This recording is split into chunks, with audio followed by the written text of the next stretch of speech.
ఒక్కడు ఇంతమందిని ఇంతగా భయపడిచ్చాడు అని అంటే ఈ ఒకే ఒక్కడి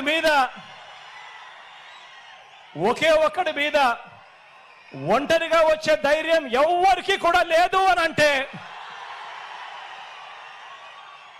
కారణం ఈ ఒకే ఒక్కడికి ఉన్నది ఆ దేవుడు దయ. ఇన్ని కోట్ల గుండెలు తోడుగా ఉన్నాయన్న ఒకే ఒక్క సత్యం.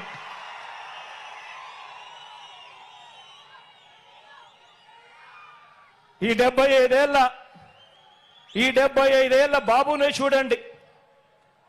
తన మేనిఫెస్టోలో ఇచ్చిన వాగ్దానాలు, బాబుకు అధికారం దక్కిన వెంటనే మేనిఫెస్టో అన్నది ఎక్కడ ఉంటుంది అంటే వెతుక్కోవాలి. ఎన్నికలప్పుడు మాత్రమే మేనిఫెస్టోని చూపిస్తారు. మేనిఫెస్టోను టీవీలలో అడ్వర్టైజ్మెంట్ ఇప్పిస్తారు, పేపర్లలో అడ్వర్టైజ్మెంట్ ఇస్తారు, ఇంటింటికి పాంఫ్లెట్లు కొట్టి కూడా పంపిస్తారు.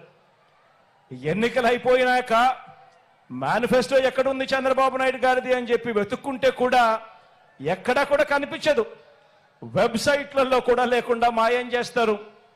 పొరపాటున ఆ మేనిఫెస్టో ప్రజలకు మళ్ళీ గుర్తుకొస్తే చంద్రబాబు నాయుడు గారిని కొడతారేమో అని చెప్పి భయం.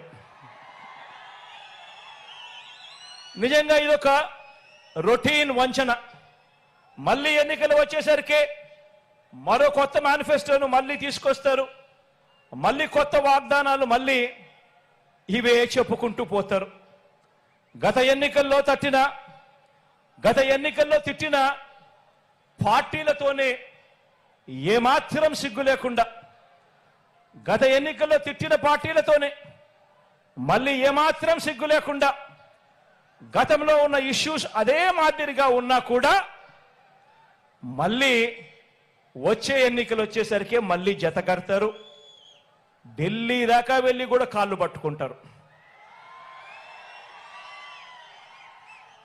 ఇవి వీరి రాజకీయ విలువలు. ఆలోచన చేయమని అడుగుతా ఉన్నా. విశ్వసనీయత లేని, విలువలు లేని వీరు చేసే రాజకీయాలు నిజంగా ఎవరికి స్ఫూర్తిదాయకము అని చెప్పి ఆలోచన చేయమని అడుగుతా ఉన్నా. మరో వంక మీ బిడ్డనే చూడండి.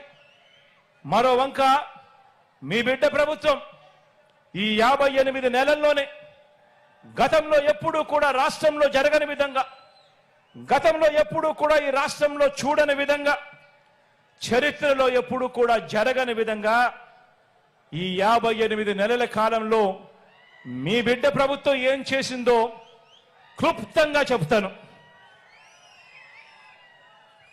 మీ జగన్ పాలనలో, మీ బిడ్డ పాలనలో ఇడుపులపాయ నుంచి ఇచ్చాపురం వరకు మీ ఇష్టం, ఏ గ్రామాన్నైనా ఏ పట్టణాన్నైనా తీసుకోండి.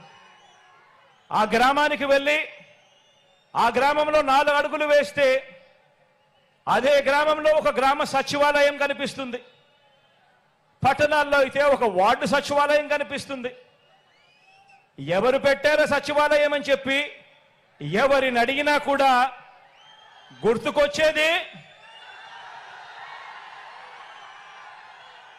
గుర్తుకొచ్చేది మీ జగన్ చేసింది మన వైఎస్ఆర్సీపీ పార్టీ. జరిగినది ఈ 58 నెలల కాలంలోనే అని చెప్పి కూడా గర్వంగా చెప్తా ఉన్నా. ఆ సచివాలయాల్లోనే, అందులోనే దాదాపుగా 10 మంది మన పిల్లలే ఉద్యోగస్తులు, మన చెల్లెమ్మలు, మన తమ్ముళ్ళే అక్కడే, మన పిల్లలే ఉద్యోగం చేస్తూ అక్కడే కనిపిస్తారు. ఆ సచివాలయానికి వెళ్ళి ఆ 10 మంది మన చిట్టి తల్లులను, చిట్టి పిల్లలను చూసినప్పుడు, అక్కడ వాళ్ళు ఉద్యోగం చేస్తా ఉన్నప్పుడు గుర్తుకొచ్చేది మీ జగన్, మన వైఎస్ఆర్ కాంగ్రెస్ పార్టీ. జరిగింది ఈ 58 నెలల కాలంలోనే. 1వ తేదీ ఉదయాన్నే ఇంటి వద్దకే వచ్చి తలుపు తట్టి చిక్కటి చిరునవ్వుతో, గతంలో ఎప్పుడు జరగలా, గతంలో ఎప్పుడు చూడలా, 1వ తేదీ సెలవు దినమైనా సరే, 1వ తేదీ ఆదివారమైనా సరే, తెల్లవారక మునిపే చిక్కటి చిరునవ్వులతో మనవళ్ళు మనవరాళ్ళగా వాలంటీర్లు వచ్చి తలుపు తట్టి అవ్వ తాతలకు, వితంతు అక్క చెల్లెమ్మలకు, వికలాంగులకు, ఇలా ఏకంగా 66 లక్షల మంది కుటుంబాలకు అందించే 3000 పెన్షన్ అంటే గుర్తుకొచ్చేది